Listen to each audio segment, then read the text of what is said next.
വരേന്ദ്ര സാറേ, പച്ചയെ വിലക്കിയത് കോൺഗ്രസിന് പണിയാവൂ സാറേ? പച്ചയ്ക്ക് ഇപ്പം കോൺഗ്രസ്സിൽ എപ്പാടും വിലക്കാം. അപ്പോൾ കഴിഞ്ഞ ദിവസം തന്നെ ഇതിൻ്റെ പേരിൽ ഒരു സംഘർഷം ഉണ്ടായി. മലപ്പുറത്താണ് സംഭവം. KSUവും MSFും തമ്മിലാണ് കയ്യാങ്കളി ഉണ്ടായത്. എന്താ കാരണം എന്നറിയോ? പച്ചക്കൊടി ഉയർത്താൻ പാടില്ല എന്ന് നിർദ്ദേശം ഉണ്ടായിരുന്നു. പക്ഷേ MSF ഈ നിർദ്ദേശം ലംഘിച്ചു. പച്ചക്കൊടിയും MSFിൻ്റെ കൊടിയും ഉയർത്തി. KSUക്കാർ ചോദ്യം ചെയ്തു. അത് കയ്യാങ്കളിയിലേക്ക് ചെന്നെത്തി. കൊടിയുടെ കേരളത്തിലൊരു പ്രത്യേക സാഹചര്യം, കൊടി, കുറി, ഈ വക കാര്യങ്ങളിലൊക്കെ ഒരു വിഭിന്നത ഉണ്ടാകുന്ന ഒരു കാലഘട്ടമാണ്. പിന്നെ കേരളത്തിലാണ് മുസ്ലിം ലീഗുമായി കോൺഗ്രസ് അടുത്ത് നിൽക്കുന്നത്. ആ കോൺഗ്രസ് അടുത്ത് നിൽക്കുമ്പോൾ സ്വാഭാവികമായി പല കൊടികൾ ഒരുമിച്ച് ഉപയോഗിക്കും. അപ്പോൾ അതിനെ BJPക്കാർ എതിർക്കുന്നത് ഇത് ലീഗാണ്, കേരളത്തിലെ കോൺഗ്രസ് ലീഗാണ് എന്ന് പറഞ്ഞുകൊണ്ടുള്ള പ്രചരണം വരുന്നത് കൊണ്ടാണ് ലീഗുകാരും കോൺഗ്രസ്സുകാരും ഈ കൊടികൾ, പച്ചക്കൊടികൾ കുറയ്ക്കാൻ പറഞ്ഞത്. അത് സ്വാഭാവികമായി കുറഞ്ഞതാണ്. അങ്ങനെ പിന്നെ ഒരു തീവ്രവാദം കൊണ്ട് MSF അങ്ങനെ വന്നു കഴിഞ്ഞപ്പോൾ KSUക്കാരും സ്വാഭാവികമായി എതിർത്ത് കാണും. അത് ഒരു ശാശ്വതമായ എതിർപ്പിൻ്റെ ഭാഗമല്ല, ഒരു കൊടിയുടെ പേരിൽ താൽക്കാലികമായി ഉണ്ടായ ഒരു സംഘർഷം എന്നേ അതിനെക്കുറിച്ച് പറയേണ്ടു. BJPയെ ഭയന്നിട്ടാണ് കോൺഗ്രസ് കൊടി മാറ്റിവെക്കുന്നതെന്നാണ് സാർ പറയുന്നത്. ഇത് ആരെയും ഭയന്നിട്ടല്ല. ഈ ഒരു രാഷ്ട്രീയ തന്ത്രം എന്ന് പറയുന്നതും ഒന്ന് അനുകൂലമായും പ്രതികൂലമായും ഉള്ള ഘടകങ്ങളെ സ്വാംശീകരിച്ച് കൊണ്ടുപോകാൻ ശ്രമിക്കുമ്പോൾ അതിനെ പർവ്വതീകരിച്ച് പോകുന്നത് ശരിയല്ല. പിന്നെ ഒരു ഡ്രിൽ മാസ്റ്റർ കണക്ക് ഇങ്ങനെയുള്ള വാദങ്ങൾ ഉന്നയിച്ച് ഇതാണ് ശരി എന്ന് പറയുന്നതും ശരിയല്ല. പക്ഷേ ഇങ്ങനെ പോകുമ്പോൾ കോൺഗ്രസിനൊരു നിലപാടില്ല എന്നല്ലേ സാറേ ആളുകൾ വിലയിരുത്തുക? കാരണം ഇതിനെ വലിയ രീതിയിൽ CPM ഇപ്പം മുതലാക്കുന്നുണ്ട്. ഇപ്പം സാറിന് അറിയാലോ, അനി രാജയുടെ പ്രചരണാർത്ഥം വൃന്ദ കാരാട്ട് വയനാട്ട് വന്നപ്പോൾ ഉയർത്തിയത് പച്ചക്കൊടിയാണ്.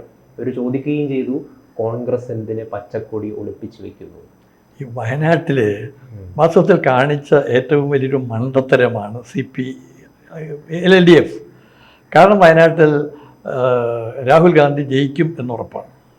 പിന്നെ അവിടെ ഒരു ചെങ്കൊടി പിടിച്ചതുകൊണ്ടോ അല്ലെങ്കിൽ പച്ചക്കൊടി പിടിച്ചതുകൊണ്ടോ ഒരു മാറ്റവും ഉണ്ടാകാൻ പോണില്ല. അപ്പോൾ ഇവിടുത്തെ കാതലായ പ്രശ്നം, ഒരു മുന്നണി ഉണ്ടായപ്പോൾ, ഇന്ത്യ മുന്നണി ഉണ്ടായപ്പോൾ കേരളം ഒഴിച്ചുള്ള എല്ലായിടത്തും ആ മുന്നണിയിൽ നിൽക്കുകയും എന്നാൽ കേരളത്തിൽ രാഹുൽ ഗാന്ധിയെ കോൺഗ്രസിനെ എതിർത്തുകൊണ്ട് നിൽക്കുകയും ചെയ്യുന്നു. എന്തിനതിന്? അത് എന്നുള്ളതാണ് പ്രശ്നം. ആരെയും ഭയപ്പെട്ടിട്ടില്ല. എല്ലാ കാലഘട്ടത്തിലും ഓരോ ഇലക്ഷൻ വരുമ്പോൾ ഇലക്ഷന് ശേഷമുള്ള കാര്യങ്ങളും ശേഷത്തിന് മുമ്പുള്ള കാര്യങ്ങളും താരതമ്യപ്പെടുത്തുമ്പോൾ അനുകൂലമായും പ്രതികൂലമായും ഘടകങ്ങൾ വരും. ഇപ്പം തന്നെ ചിലയിടങ്ങളിൽ വോട്ടുകൾ നടന്നെടുത്ത് ബഹിഷ്കരിച്ചിരിക്കുന്നു, UP യിൽ പോലും. അപ്പം ജനങ്ങളുടെ ചില്ലറ വികാരങ്ങളെ ഊതിവീർപ്പിച്ച് അതൊരു വർഗീയവൽക്കരിച്ചു കൊണ്ടുപോകുന്നതിൽ അർത്ഥമില്ല. ഇപ്പം ലീഗുമായിട്ട് ഇവിടെ ബന്ധപ്പെട്ടുകൊണ്ട് നിൽക്കുകയാണ്.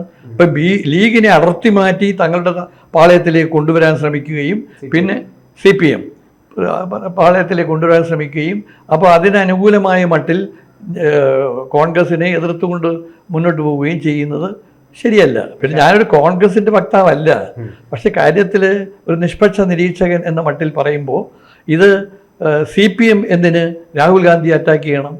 CPM വേണമെങ്കിൽ BJP മോദിയെ അറ്റാക്ക് ചെയ്തുകൂടെ?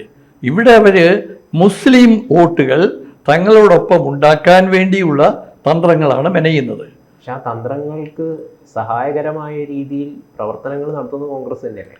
അല്ല, അത് എന്തിനു കൊടി ഒഴിവാക്കുന്നു? അല്ല, വളരെ ഇപ്പൊ കോൺഗ്രസിന്റെ തന്നെ കൊടി വേണ്ട എന്ന് പറയും. ഈ കൊടിയോട് എന്തിനാണ് ഈ അകൽച്ച? കൊടിയോടുള്ള അകൽച്ചയല്ലല്ലോ ഇത്. സ്വാഭാവികമായി ആൾ ഇന്ത്യ അടിസ്ഥാനത്തിൽ ഉണ്ടാകുന്ന ചില വീക്ഷണവും ചില വിമർശനവും ഉണ്ടാകുമ്പോൾ അതിനെ ഒഴിവാക്കാൻ വേണ്ടിയുള്ള ശ്രമമാണ്. ഇവിടെ ഇങ്ങനെ കൊടി ഉയർത്തുന്നതിൻ്റെ പേരിൽ BJP ഉന്നയിച്ച ഏറ്റവും വലിയൊരു വാദം ഇവിടെ മുസ്ലിം ലീഗാണ് കേരളത്തിലെ കോൺഗ്രസ് എന്നൊരു പ്രചരണം നടത്തി. അപ്പോൾ അത് ഒഴിവാക്കാൻ മുസ്ലിം ലീഗ് ബോധപൂർവമായി മനഃപൂർവ്വമായി ചെയ്ത ഒരു നയമായിരുന്നു ഈ കൊടി മാറ്റുക എന്നുള്ളത് വയനാട്ടിലും മലപ്പുറത്തും. ഇപ്പം നമ്മളെ ബഹുമാനപ്പെട്ട പ്രധാനമന്ത്രി നരേന്ദ്രമോദിജി തന്നെ കോൺഗ്രസിൻ്റെ തെരഞ്ഞെടുപ്പ് പത്രിക മുസ്ലിം ലീഗിൻ്റെ വിചാരധാരയെയാണ് പിൻപറ്റുന്നതെന്നൊക്കെ പറഞ്ഞിട്ടുണ്ടായിരുന്നു. അപ്പം അതൊക്കെ ഇതിൻ്റെ ഒരു ഭാഗമായിരിക്കും ഈ കൊടി പിൻവലിക്കുന്നതിൻ്റെ, അല്ലേ? അതല്ലല്ലോ. ഇപ്പോൾ ഇന്ത്യയെ ബാധിക്കുന്ന മുഖ്യ പ്രശ്നങ്ങളെയാണ് മുന്നിൽ കണ്ടുകൊണ്ട് കോൺഗ്രസ് പ്രകടന പത്രിക ഉണ്ടാക്കിയത്. അത് കൊച്ചു കാര്യമല്ല. എല്ലാ പ്രശ്നങ്ങളെയും കണ്ടുകൊണ്ട് ചില വാഗ്ദാനങ്ങൾ കൊടുത്തുകൊണ്ട് സൗജന്യങ്ങൾ കൊടുത്തുകൊണ്ട് ഉള്ള ഒരു പ്രകടന പത്രികയാണ്. ആ പ്രകടന പത്രികയിൽ ഒരു കാര്യം ഒഴിവാക്കിപ്പോയി എന്ന് പറയുമ്പോൾ അത് BJP പറയുന്നു. ഇവിടെ മാർക്സിസ്റ്റ് പാർട്ടി പറയുന്നു അതിനകത്ത് പൗരത്വ ഭേദഗതി ബില്ലിനെ കുറിച്ച് ഒന്നും പറയുന്നില്ല എന്ന് പറയുന്നു. അപ്പോൾ ഈ ഇടത്തോട്ട് കെട്ടിയാലും വലത്തോട്ട് കെട്ടിയാലും മുടി കെട്ടുന്നതിനെക്കുറിച്ച് പരിതപിക്കുകയും ആക്ഷേപം ഉന്നയിക്കുകയും ചെയ്യുന്ന ഒരു നയം CPM ഉം BJP യും ഉപേക്ഷിക്കുന്നതാണ് നല്ലതെന്നാണ് എൻ്റെ വാദം.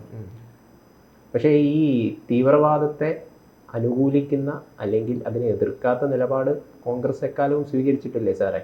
അങ്ങനല്ല. നമ്മൾ അങ്ങനല്ല. ഇതിനെ കാണേണ്ടത് പണ്ഡിറ്റ് ജവഹർലാൽ നെഹ്റുവിൻ്റെ ഒരു നയമുണ്ടല്ലോ. അദ്ദേഹമാണ് ഈ രാജ്യത്തുണ്ടായ സ്വാതന്ത്ര്യ സമര സേനാനികളിൽ ഭരണാധികാരികളിൽ ഏറ്റവും വലിയ സെക്കുലർ.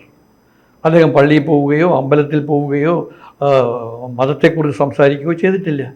അപ്പോൾ അത്രയ്ക്ക് ഒരു നിഷ്പക്ഷമായ ഒരു നിലപാടാണ് ഈ ജാതി മത വികാരങ്ങളെക്കുറിച്ച് പണ്ഡിറ്റ് ജവഹർലാൽ നെഹ്റു ചെയ്തിട്ടുള്ളത്. അദ്ദേഹത്തിൻ്റെ പുസ്തകങ്ങളിലൊക്കെ അത് കാണാം. പിന്നെ സവർക്കറുടെ വിചാരധാരയല്ല കോൺഗ്രസിൻ്റെ ഒരു നയവും കോൺഗ്രസിൻ്റെ ഒരു ചിന്താ പദ്ധതിയും. ആ ചിന്താ പദ്ധതി ഇന്ത്യക്ക് അനുകൂലമായിട്ട് നിൽക്കുന്നത് തന്നെയാണോ? അതെയല്ലോ. പല നാട്ടിൽ പല വികാരങ്ങളാണ്, പല വിചാരങ്ങളാണ്, പല ചിന്തകളാണ്, പല ജാതികളാണ്, പല മതങ്ങളാണ്, പല ആചാരങ്ങളാണ്. അപ്പോൾ സ്വാഭാവികമായി ഇന്ത്യയെ ഒന്നായി കാണാൻ, ഇന്ത്യക്ക് അല്ലെങ്കിൽ ഒരുമിച്ച് ഒരു നൂലിൽ കോർത്തിട്ട പോലെ ഈ പുഷ്പങ്ങൾ പോലെ ഇവിടെ ഈ ആളുകളെ ഒരുമിപ്പിക്കാൻ വേണ്ടിയുള്ള ഒരു നയമാണ് കോൺഗ്രസ് എന്നും അവലംബിച്ചിട്ടുള്ളത്. അത് കൊച്ചു കാര്യമല്ല. കോൺഗ്രസിന്റെ പ്രകടന പത്രികയിൽ ആർട്ടിക്കിൾ 370 പുനഃസ്ഥാപിക്കുമെന്ന് പറഞ്ഞിട്ടുണ്ട്. അത് തീർച്ചയായിട്ടും ഇന്ത്യക്ക് വിരുദ്ധമായിട്ടുള്ളൊരു നയം തന്നെയല്ലേ? കാരണം BR അംബേദ്കർ പോലും ആർട്ടിക്കിൾ 370 അനുകൂലിച്ചിട്ടില്ല. അതൊക്കെ ശരിയാണ്. ഒരു കാര്യം നമ്മൾ ആലോചിക്കണേ, ഇതൊരു പ്രത്യേകമായ 10 വർഷത്തിനിടയിൽ BJP എടുത്ത ഏറ്റവും മികച്ച തീരുമാനങ്ങളിൽ ഒന്നാണ് ആർട്ടിക്കിൾ 370 റദ്ദാക്കുക എന്ന് പറയുന്നത്. ഈ 10 കൊല്ലത്തിനകമല്ല ഈ കാര്യങ്ങൾ ചെയ്തത്. 10 കൊല്ലത്തിന് മുമ്പുള്ള സ്ഥിതി വിശേഷങ്ങൾ എന്തായിരുന്നു? ഇവിടെ പെട്ടെന്ന് വികാരം ആളിക്കത്തിക്കാൻ വേണ്ടി അതിൻ്റെ ഒരു ഇന്ധനം കൊടുക്കുന്ന മട്ടിലാണ് BJPയുടെ ഭരണം തുടർന്നു കൊണ്ടുവരുന്നത്. അതിൽ 370 പരാമർശിച്ചില്ല എന്നുള്ളത് കൊണ്ടോ അല്ലെങ്കിൽ അത് പുനഃസ്ഥാപിക്കും എന്ന് പറഞ്ഞത് കൊണ്ടോ അതിനകത്ത് ഒരു വലിയ പ്രശ്നങ്ങളുണ്ടാവുന്നില്ല. പിന്നെ കാശ്മീരിനെ സംബന്ധിച്ചിടത്തോളം കാശ്മീർ ഇന്ത്യയുടെ ചങ്കാണ്. അപ്പോൾ അവിടെ ഇപ്പോൾ ഉണ്ടാകുന്ന കലാപങ്ങൾ, പിന്നെ ഒരു പ്രത്യേക സ്റ്റേറ്റാക്കി മാറ്റുന്നതിനെക്കുറിച്ചുള്ള ചർച്ചകളിൽ വരുന്ന വിളംബങ്ങൾ, അതൊക്കെ മാറ്റിക്കഴിഞ്ഞാൽ കുറച്ച് കാര്യങ്ങൾ ഇതുണ്ടാകും. പിന്നെ ചില കാര്യങ്ങളിൽ മാത്രം ഓരോന്നെടുത്ത് തലമുടി നാരിഴ കീറി മുറിച്ച് പരിശോധിക്കുന്നത് പോലെ അത് ചെയ്തില്ല ഇത് ചെയ്തില്ല എന്ന് പറയുന്നതിനേക്കാൾ അധികമായി മൊത്തത്തിൽ ഈ പ്രകടന പത്രിക എങ്ങനെയുണ്ട് എന്ന് പരിശോധിച്ചാൽ ഒരുപാട് നല്ല കാര്യങ്ങൾ രാഹുൽ ഗാന്ധി ഭാരത് ജോഡോ യാത്രയിൽ നടത്തിയ പ്രസംഗങ്ങളുടെ ന്യായ ജോഡോ യാത്രയിൽ നടത്തിയപ്പോൾ പ്രസംഗങ്ങളുടെ ഭാഗങ്ങളൊക്കെ ഉൾക്കൊള്ളിച്ചുകൊണ്ടുള്ള ഒരു പ്രകടന പത്രികയാണ് ഇപ്പോൾ ഇറക്കിയിരിക്കുന്നത്. പക്ഷെ അതിൽ ഈ പ്രകടന പത്രികയുടെ കാര്യം പറഞ്ഞപ്പോഴേ ഒരു ഇന്ത്യ എന്ന് പറയുന്ന ഒരു വികാരം, ആ വികാരം മിസ്സിംഗ് ആണ് കോൺഗ്രസിൻ്റെ പ്രകടന പത്രിക. അത് കാണുന്നില്ല. BJPയിൽ നമുക്ക് കൃത്യമായിട്ട് ആ കോൺഫിഡൻസ് കാണും. ഞങ്ങൾ വിശ്വഗുരുവാക്കും. കോൺഗ്രസ് ആ നയമുണ്ടോ? ഗൗതം എങ്ങനെയാണ് ഇതിനെ കാണുന്നതെന്ന് എനിക്ക് മനസ്സിലായില്ല. ഇന്ത്യ എന്ന വികാരം സെപ്പറേറ്റാണ്. ഇന്ത്യ എന്ന വികാരം ഹിന്ദുത്വമല്ല. ഇന്ത്യ എന്ന വികാരം ഇന്ത്യയിലെ ആസേതു ഹിമാചലം വരെ വ്യാപിച്ചു നിൽക്കുന്ന ജനങ്ങളുടെ വികാരത്തെ ഉണർത്തിക്കൊണ്ടുവരാനാണ്. ഇവിടെ പാവങ്ങളുടെ സ്ഥിതി എന്താണ്? പശുവിനെ തിന്നെന്ന് പറഞ്ഞോ, പശുവിനെ കൊണ്ടുപോയെന്ന് പറഞ്ഞോ തല്ലിക്കൊല്ലുന്ന ഇവിടെ എന്താണ് ഇന്ത്യ വികാരം? 7.5 കോടി ജനങ്ങൾ പട്ടിണിയും പരിവട്ടവുമായി ജീവിക്കുകയാണ്. അവിടെ എവിടെയാണ് ഇന്ത്യ വികാരം? ഒരു ചെങ്കോല് കൊണ്ടുപോയി പാർലമെന്റിൽ സ്ഥാപിച്ചത് കൊണ്ട് ഇന്ത്യ വികാരം ഉണ്ടാവുമോ? സാറേ, 19 വർഷം കോൺഗ്രസ് ഭരിച്ചു. രാഹുൽ ഗാന്ധി ഇതിനിടയിൽ പറഞ്ഞിട്ടുണ്ടായി, ഞാൻ അധികാരത്തിൽ വന്നു കഴിഞ്ഞാൽ ഒരൊറ്റ ദിവസം കൊണ്ട് ഈ ദാരിദ്ര്യം അങ്ങ് ഇല്ലാതാക്കി കളയും. ഇത്രയും വർഷമായിട്ടും അങ്ങനെയാണെങ്കിൽ ഈ ദാരിദ്ര്യം മുഴുവൻ ഇല്ലാതാക്കേണ്ടതായിരുന്നു. എത്രയോ ദാരിദ്ര്യങ്ങൾ മാറ്റി. കാരണം അല്ല, അന്നുണ്ടായിരുന്ന ജനസംഖ്യ 30 കോടിയാണ്. BJP മാത്രം നമ്മൾ ദാരിദ്ര്യം ഉണ്ട് എന്ന് പറഞ്ഞ് കുറ്റപ്പെടുത്തി അല്ലല്ല, ഒരു രാത്രി കൊണ്ട് ദാരിദ്ര്യം ഇല്ലാതാക്കാൻ പറ്റുമോ? ഗരീബി ഹടാവോ എന്ന് പറഞ്ഞുകൊണ്ട് ഇന്ദിരാഗാന്ധിയുടെ മുദ്രാവാക്യം നമ്മൾ മാനിക്കണം. അന്ന് എത്രയോ കാര്യങ്ങളിലാണ് ദാരിദ്ര്യമുക്തമായ പദ്ധതികളും രീതികളും ഭരണപരിഷ്കാരങ്ങളും നടപ്പിലാക്കിയത്. 20 പരിപാടി എത്രയോ നടപ്പിലാക്കി. പിന്നെ ജനങ്ങൾ പെരുകുന്നു. 1947 30 കോടി ഉണ്ടായിരുന്നത് ഇന്ന് 147 കോടിയാണ്. അപ്പോൾ സ്വാഭാവികമായി ജനം പെരുകുന്നതിനനുസരിച്ച് ഇവിടെ വളർന്നത് മുഴുവൻ സമ്പന്നരാണ്. ഇവിടെ പാവങ്ങളെ രക്ഷിക്കാനോ ഗ്രാമീണരെ രക്ഷിക്കാനോ ദളിതരെ രക്ഷിക്കാനോ യാതൊരു നടപടിയും എടുക്കാതെ പുരോഗതികൾ നടത്തി എന്ന് പറഞ്ഞാൽ കള്ളപ്പണം മുഴുക്കെ പിടിക്കൂ എന്ന് പറഞ്ഞു. നോട്ട് നിരോധനം ഇവിടെ ഉണ്ടാക്കിയ ഏറ്റവും വലിയ അപകടമാണ്. അദാനിയെ പോലുള്ളവർക്ക് ഈ പച്ച പരവതാനി വിരിച്ചു കൊടുത്തുകൊണ്ട് മുന്നോട്ട് പോകുന്നത് വ്യത്യസ്തമാണ്. പക്ഷെ മോഡിയിൽ ജനങ്ങൾക്ക് വലിയ പ്രതീക്ഷയാണ്. അതെ, കാരണം എന്താണ്? ഇന്ത്യയിൽ ഭൂരിപക്ഷം ജനങ്ങൾ ഹിന്ദുക്കളാണ്. അപ്പൊ ഹിന്ദു വികാരത്തെ തട്ടിയുണർത്തുന്നു. സാറേ, അതുകൊണ്ട് മാത്രം ഒരിക്കലും ഒരു സർക്കാരിനും അധികാരത്തിലേറാൻ കഴിയുമെന്ന് ഞാൻ കരുതുന്നില്ല. താഴെത്തട്ട് നിലയിൽ ജനക്ഷേമപരമായിട്ടുള്ള പ്രവർത്തനങ്ങൾ നിരവധി കാലമായി BJP നടത്തിക്കൊണ്ടിരിക്കുന്നുണ്ട്. അല്ലാതെ ഹിന്ദു വികാരം മാത്രം ഉണർത്തിക്കൊണ്ട് ഒരു സർക്കാരിനും അധികാരത്തിലേറാൻ അല്ല. അത് ഞാൻ സമ്മതിച്ചു. മോദിയുടെ പ്രത്യേക താല്പര്യവും മോദിയുടെ ഒരു സ്റ്റൈലും അദ്ദേഹത്തിൻ്റെ പ്രസംഗങ്ങളായാലും അദ്ദേഹത്തിൻ്റെ ഒരു നയകോവിദൻ എന്ന മട്ടിൽ ഓരോ കാര്യങ്ങൾ നടപ്പിലാക്കുന്നതിലും ഒക്കെ ശ്രമിക്കുമ്പോൾ അദ്ദേഹം കൂടുതൽ ഊന്നൽ കൊടുക്കുന്നത് മതത്തിനാണ്. അദ്ദേഹം കൂടുതൽ ഊന്നൽ ഇപ്പോൾ തന്നെ വരാൻ പോകുന്നു രാമമഹോത്സവം. അദ്ദേഹം കൂടുതൽ നവമി. ഹിന്ദു ധർമ്മമല്ല, ഒരു മതമാണോ? ഹിന്ദു അല്ല, ഹിന്ദു എന്ന് പറയുന്ന ഒരു സംസ്കാരമല്ല, അതിനൊരു മതമായിട്ട് നമുക്ക് കാണേണ്ട. ഇപ്പൊ അദ്ദേഹം കാണുന്നു, അദ്ദേഹം കാണുകയും ഹിന്ദുവൽക്കരിക്കാൻ ശ്രമിക്കുകയും ചെയ്യുന്നു എന്നുള്ളതാണ് പ്രശ്നം. രാമൻ ആരുടെയും സ്വന്തമല്ല. രാമരാജ്യം എന്ന് പറയുന്ന മഹാത്മാഗാന്ധിയുടെ സ്വപ്നമായിരുന്നു. ആ സ്വപ്നം എന്ന് പറയുമ്പോൾ ഈ രാജ്യത്ത് രാമൻ ഉണ്ടാക്കിയ ഒരു സജീവമായ ചൈതന്യമുണ്ടല്ലോ, അതിനേക്കാൾ അധികമായി ഒരു മാതൃകാ പുരുഷൻ എന്ന മട്ടിൽ അദ്ദേഹം നയിച്ച ഒരു ഘടകം, അത് ഒരു മഹാകവി ആദികവി ഉണ്ടാക്കിയ രാമായണത്തിലെ നായകനെക്കുറിച്ചാണ് ഇവിടെ പറഞ്ഞുകൊണ്ടിരിക്കുന്നതും. മഹാത്മാഗാന്ധി ആ രാമരാജ്യത്തെക്കുറിച്ചാണ് സംസാരിച്ചതും. ഹേ റാം എന്ന് പറഞ്ഞുകൊണ്ടാണ് അദ്ദേഹം മഹാത്മാഗാന്ധി അന്ത്യശ്വാസം വലിച്ചതും. അപ്പോൾ രാമനെക്കുറിച്ചുള്ള ഗാന്ധിയുടെ സങ്കല്പം ഇവിടെ, രാമനെക്കുറിച്ചുള്ള മോദിയുടെ സങ്കല്പം ഇവിടെ, രണ്ടും വ്യത്യസ്തമാണ്, രണ്ടും വിരുദ്ധമാണ്. എന്തായാലും ഇപ്പം കൊടിയും നിറവുമാണല്ലോ നമ്മുടെ വിഷയം. കഴിഞ്ഞ ദിവസം ഈ ദൂരദർശൻ്റെ കളറ് കാവി നിറമാക്കി എന്ന് പറഞ്ഞൊരു വിവാദം ഉണ്ടായിരുന്നു. ഞാൻ ഈ വിഷയം അതായതുകൊണ്ട് സാറിനോട് ചോദിക്കുകയാണ്, സാറിൻ്റെ അഭിപ്രായം എന്താ അതിന്? ഇങ്ങനെ അതായത് പണ്ട് തന്നെ കാവി നിറായിരുന്നില്ലേ? അല്ല അല്ലേ? അല്ല. പക്ഷെ അവര് ഒരു ലോഗോ പുറത്തു വിട്ടു. ലോഗോ ഇപ്പൊ പണ്ടത്തെ ഒരു സാധനം ദൂരദർശന്റെ. അത് ഓരോ കലാകാരന്മാർ രൂപകൽപ്പന ചെയ്യുമ്പോൾ ഉണ്ടാവുന്ന ചില നിറങ്ങളാണ്. കാവി എന്തായാലും നല്ല നിറമാണ്. കാവി അല്ലേ? നല്ലതാണോ? അല്ല അല്ല അല്ല. എന്തെല്ലാം കാവ്യവൽക്കരിക്കുന്ന എന്തിനാ? ഇപ്പോൾ സന്യാസിമാർ, അതുപോലെ തന്നെ ഇദ്ദേഹം ക്ഷേത്രങ്ങളിൽ പോകുമ്പോൾ ധരിക്കുന്ന ഉടുപ്പുകൾ, ഇതൊക്കെ ഒരു കാവ്യവൽക്കരിച്ചു കൊണ്ടുപോകുന്നത് പോലെ ദൂരദർശനെ പോലെയുള്ള ഈ രാജ്യത്ത് വാർത്താവിനിമയ മാധ്യമം എന്ന നിലയിലുള്ള ദൂരദർശൻ്റെ ലോഗോ ഇപ്പോൾ കാവ്യ ആക്കിയത് കൊണ്ടുള്ള പ്രയോജനം ആർക്കാണ്? എന്താണ്? കാവ്യ ഒരു എന്താ പറയുക, ഒരു സംസ്കാരത്തിൻ്റെ ബിംബമാണ്.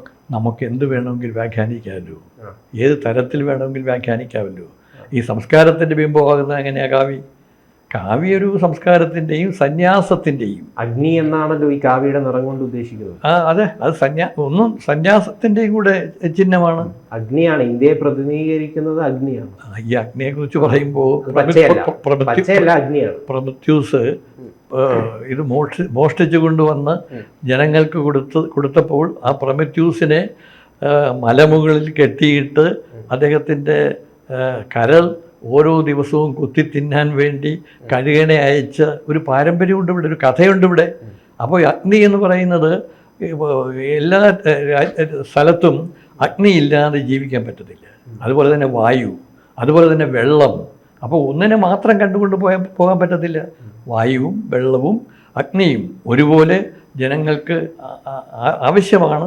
അതിനേക്കാളധികമായി അഗ്നിയാണ് ഈ നമ്മുടെ ജീവിതത്തെ ഉദ്ധരിച്ചത്.